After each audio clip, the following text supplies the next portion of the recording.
राशिद अनवर जिंदाबाद, अख्तरुल ईमान जिंदाबाद, अख्तरुल ईमान जिंदाबाद, असदुद्दीन ओवैसी जिंदाबाद। हमारा नेता कैसा हो,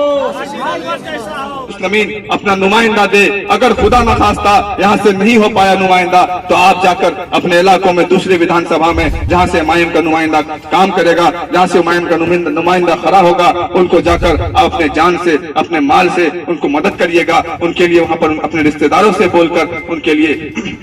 मजबूती का सबब बनिएगा। आप लोग इस बार सरकार नहीं बल्कि अपनी आवाज बनाइए। यकीन मानिए, अगर अररिया से मेरे जैसा नौजवान चुनाव जीत कर जाता है, आपको अररिया की एक बात बताऊं कि अररिया के नेताओं के अंदर ये सबसे बड़ी खराबी है कि कभी जात के नाम पर, कभी पात के नाम पर, कभी पार्टी बनाने के नाम पर, कभी सरकार बनाने के नाम पर, कभी सरकार बिगाड़ने के नाम पर चुनाव जीत कर तो चले जाते हैं, मगर ऐसे लोग चुनाव जीत कर जाते हैं जो ऐवानों में, असेंबली में, पार्लियामेंट में सबसे पीछे की सीट पर बैठकर खामोशी से देखते हैं, बोलते कुछ नहीं है, सुनते सिर्फ, देखते सिर्फ है। मेरे बुजुर्गों दोस्तों, ये हमें बताइए, एक छोटा मासूम बच्चा जो आपके घरों में होता है, अगर उसे भूख लगती है तो उसे सबसे पहले रोना और गिड़गिड़ाना पड़ता है, तब जाकर माँ उसे उठाकर अपने सीने से लगाकर दूध पिलाती है।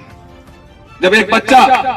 जिसके रोने के बाद उसकी माँ उसे दूध देती है, जो माँ अपने बच्चे से निहायत मोहब्बत करती है, और हम जिसको अपनी आवाज बनाकर 17-18 लाख लोग जिसको अपनी आवाज बनाकर पार्लियामेंट को भेजते हैं, असेंबली को भेजते हैं, ये अगर गूंगा अगर होगा तो यकीन मानिए वो अपनी तरक्की, अपने बच्चे की तरक्की कर सकता है, हमारे मुस्तकबिल की बनाने की लड़ाई कभी नहीं लड़ सकता। इसीलिए हम लोग ये इरादा करें, ये अहद करें कि अगर हम जैसा नौजवान अररिया असेंबली से चुनाव जीतकर बिहार के विधानसभा में जाएगा, तो यकीन मानिए सिर्फ अररिया ही नहीं बल्कि पूरे बिहार के मजलूमों पर, मुसलमानों पर, दलितों पर अगर किसी तरह की कोई बात होगी, किसी तरह का कोई परेशानी होगा, अगर हमारे शरीयतों के साथ कोई छेड़छाड़ होगी, हमारे इबादत गाहों के साथ कोई छेड़छाड़ होगी, तो इन तमाम नेताओं की तरह पीछे की कोने पर बैठकर आपके मरने और कटने का तमाशा नहीं देखेगा, बल्कि उन जालिमों से आंख में आंख डालकर आपके हक और हुकूक की, आपके इंसाफ की लड़ाई लड़ेगा। शुक्रिया, अल्लाह हाफिज।